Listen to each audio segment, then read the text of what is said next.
Imagine being at the very top of the rap game, 5 albums in a row hitting #1, stadiums sold out, and a voice that felt more like a movement than just music. That was DMX. In the late 90s and early 2000s, he wasn't just another rapper, he was the heartbeat of hip-hop. But here's the twist most people don't realize. Before fame, DMX and Jay Z weren't strangers. They knew each other, came up in the same circles, and even battled on the streets long before Def Jam contracts and platinum plaques. On paper, their careers should have been celebrated as parallel success stories, two giants carving out space in a rapidly growing industry. But when Jay Z stepped into the corporate side of the game as president of Def Jam, that's when things took a turn. Suddenly, the man who once competed with X lyrically now had the power to decide who got pushed, who got shelved, and whose career soared or sank. And according to countless whispers in the industry, Jay didn't just use that power to elevate himself, he used it to quietly suffocate DMX's momentum. And the most chilling part? This wasn't just business rivalry. Some say it was pure jealousy. But what exactly did Jay Z do once he took the throne at Def Jam? When Jay Z became president of Def Jam in 2004, the hip-hop world thought this was going to be a golden era. After all, one of the greatest rappers alive was now running the label that had shaped the culture. But for DMX, it was the beginning of the end. DMX later admitted in interviews that his 6th album was ready to go.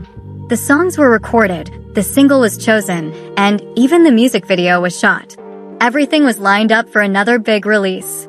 And then silence. Meetings stalled. Phone calls stopped.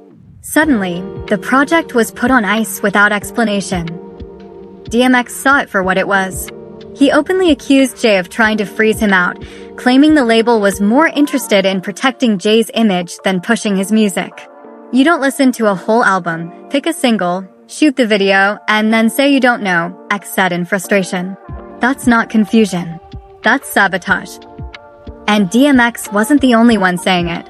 Jay's former friend and Murder Incorporated founder of Gotti revealed that Jay allegedly blocked a collaborative album featuring DMX, Jay Z, and Ja Rule. The reason? According to Irv, Jay didn't like the way X overshadowed him in the studio. On every track, DMX's raw energy made Jay sound smaller, and instead of embracing the challenge, Jay allegedly pulled the plug altogether. Think about that.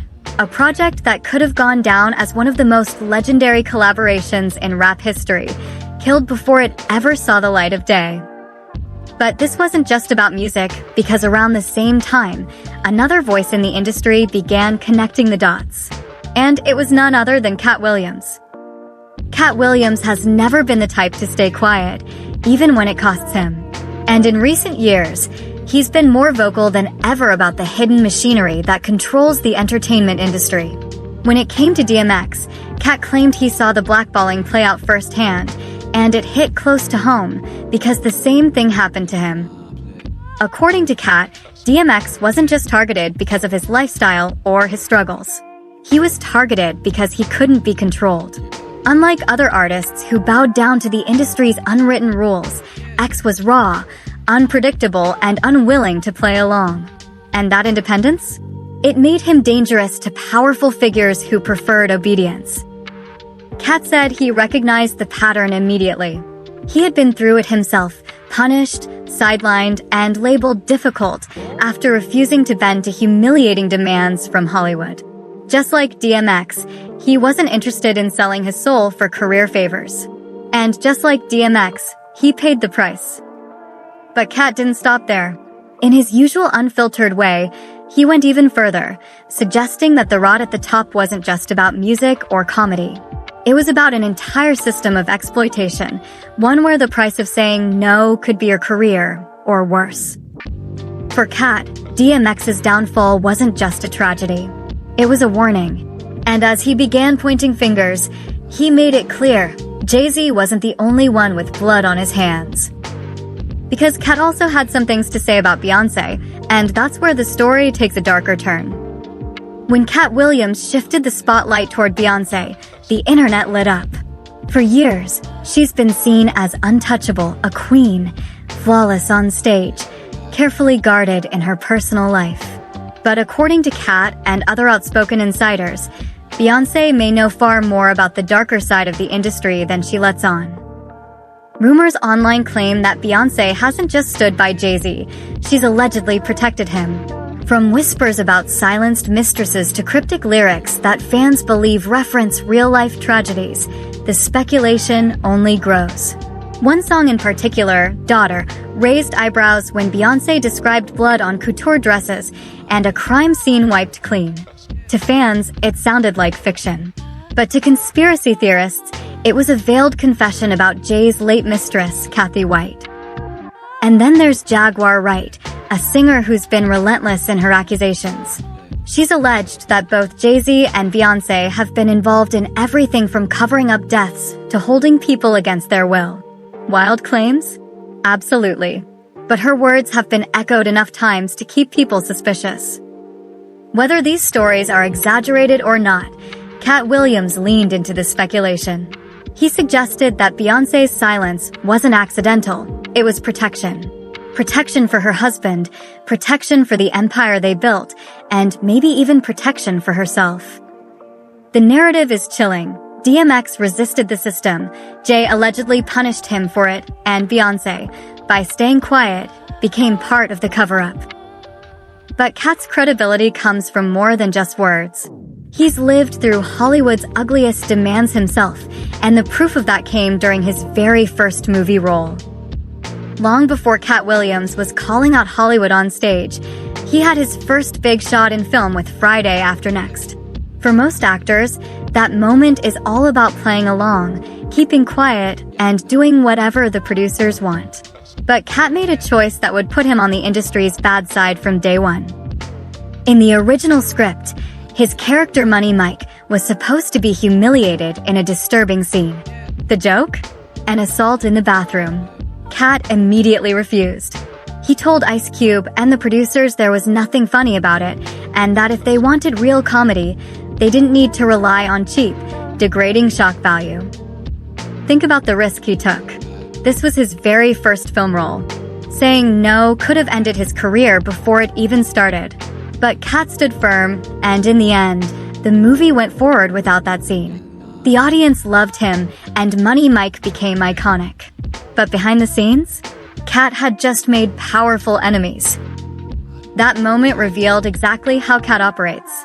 He won't trade his integrity for fame. And in the same way DMX refused to bow down in the rap game, Katt refused to be broken in Hollywood.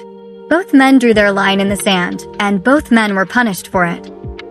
But here's the difference. Katt lived to tell the story. DMX didn't. And what happened to X after Jay Z took control of Def Jam would push him down a path that no one could ignore. By the time Jay Z was calling the shots at Def Jam, DMX's career had already hit legendary status. 5 back-to-back #1 albums, a record that even today stands as one of the greatest runs in hip-hop history. But once Jay entered the picture, the tide shifted. DMX said it himself. The support was gone. Projects were stalled, budgets were cut, and promotion dried up. It wasn't that X's music suddenly fell off, it was that the machine around him stopped working. For someone who had carried Def Jam through its golden years, the sudden lack of backing felt deliberate. And that kind of sabotage doesn't just hurt an artist's career. It chips away at their spirit. DMX, already battling personal demons, found himself fighting on 2 fronts, against his own struggles and against an industry that seemed eager to push him aside. While Jay Z was positioning himself as not only a rapper but a mogul, DMX was left isolated, dealing with mounting pressure, rumors, and a growing sense that the walls were closing in. His voice, once the loudest roar in hip-hop, was now being drowned out by silence from the very label he helped make millions. The public saw the decline and blamed it on X's personal life. But behind the scenes, those close to him believed something much more calculated was happening. And that's where the darkest speculation begins, because some believe Jay Z didn't just sideline DMX's career. They believe he may have had a hand in something far worse. This is where the story takes its darkest turn. Because according to whispers in the industry, DMX's downfall wasn't just about stalled albums and lack of promotion. Some believe his very life was at risk, and that the truth about what happened has been buried to protect powerful people. The rumor that refuses to die is that Jay Z saw DMX not just as competition, but as a threat that needed to be removed. And while there's no hard evidence, insiders and fans alike point to a pattern. Artists who stood up to Jay rarely thrived, while those who played along were rewarded. DMX, the man who never bowed, ended up silenced. And then there's Beyonce. Her name surfaces in these theories not because she clashed with DMX, but because she allegedly knew what happened and chose to keep quiet. Some even point to her lyrics, claiming they reveal more than just metaphors. Others say her silence alone speaks volumes, protecting Jay and the empire they built together. Even Jay's former allies have fueled suspicion. Irv Gotti, once one of his closest associates, publicly admitted that Jay didn't want to be in the same room with DMX, fearing he'd be outshined. If Jay was willing to kill an album over ego, critics ask, how far would he really go to protect his throne? Of course, all of this remains speculation. But to Katt Williams, it fits a pattern he's seen before. The industry punishes those who can't be controlled. And in DMX's case, some believe that punishment went beyond career sabotage. And when these accusations hit the internet, the reaction was explosive. Fans around the world began questioning everything they thought they knew about hip-hop's power couple. The internet is exploding. Fans aren't holding back. X never folded for anyone. He was too real to play by their rules.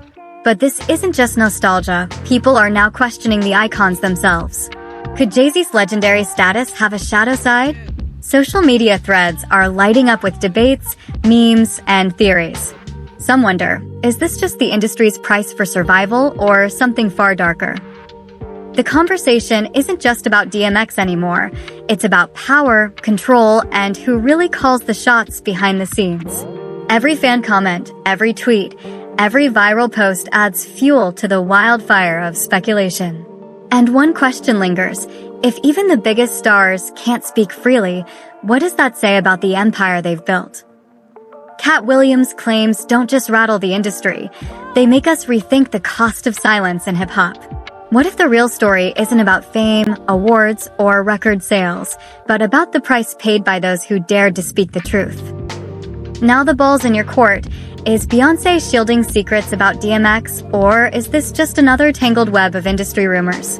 The lines between loyalty, power, and betrayal have never been blurrier. Drop your thoughts below, because in hip-hop, the story doesn't end until the fans demand the answers.